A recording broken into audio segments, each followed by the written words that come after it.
Sylhet international স্টেডিয়ামে আজকে অনুষ্ঠিত হতে যাচ্ছে বাংলাদেশ বনাম আয়ারল্যান্ডের মেয়েদের মধ্যকার ৩ ম্যাচ সিরিজের দ্বিতীয় টি-20। আপনারা জানেন প্রথম ম্যাচে আয়ারল্যান্ড বাংলাদেশকে ১২ রানে হারিয়ে তারা সিরিজে ১-০ এগিয়ে আছে। সে কথাটাই বলতে চাচ্ছিলাম। আজকে কিন্তু চ্যালেঞ্জটা নিতে হবে বাংলাদেশের মেয়েদের, নিগার সুলতানা জ্যোতিদের।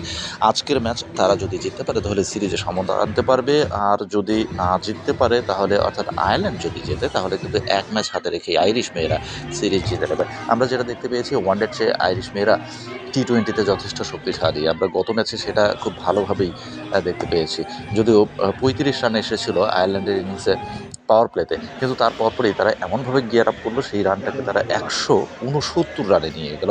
বাংলাদেশও কিন্তু দুর্দান্ত শুরু করেছিল। আমরা যেটা দেখতে পেয়েছিলাম যে শতাধিক রানের ওপেনিং জুটির একটা পার্টনারশিপ ছিল, এবং সেই পার্টনারশিপটাই কিন্তু মূলত ভিত করে দিয়েছিল। কিন্তু শেষের দিকে এসে যখন শিশির পড়ল, ফ্লাড লাইটে খেলা শুরু হলো, তখন আসলে বিশেষ করে ১৯তম ওভারে বাংলাদেশের মেয়েরা কিছু করতে পারেনি। ওই সময় দুটো উইকেট গিয়েছিল এবং মেডেন একটা ওভার গিয়েছিল, সেটা অপ্রত্যাশিত ছিল। শেষ পর্যন্ত ১২ রানে হেরেছিল বাংলাদেশের মেয়েরা। তবে তারা যেটা দেখিয়েছে যে তাদের আসলে সামর্থ্য আছে বড় রান চেজ করে জেতা কিংবা বড় টার্গেট দেয়া টি-20 ক্রিকেটে। আজকে কিন্তু টস ফ্যাক্ট হয়েই থাকবে। এই ফ্যাক্টটা আসলে দূর করার কোনো ওয়ে নেই।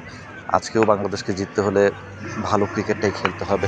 তার আগে যদি টসটা বাংলাদেশ জিততে পারে, টস জিতলে নিঃসন্দেহে ব্যাটিং দেবে, এটা বলার অপেক্ষা রাখে না। টসটা যদি বাংলাদেশ জিততে পারে তাহলে কিন্তু অনেকখানি এগিয়ে থাকবে, এবং আজকের একাদশে পরিবর্তন আসার সম্ভাবনা খুবই কম, বাংলাদেশের দিক থেকেও আয়ারল্যান্ডের দিক থেকেও। এখন দেখার বিষয়, তবে বাংলাদেশের মেয়েদের জন্য শুভকামনা।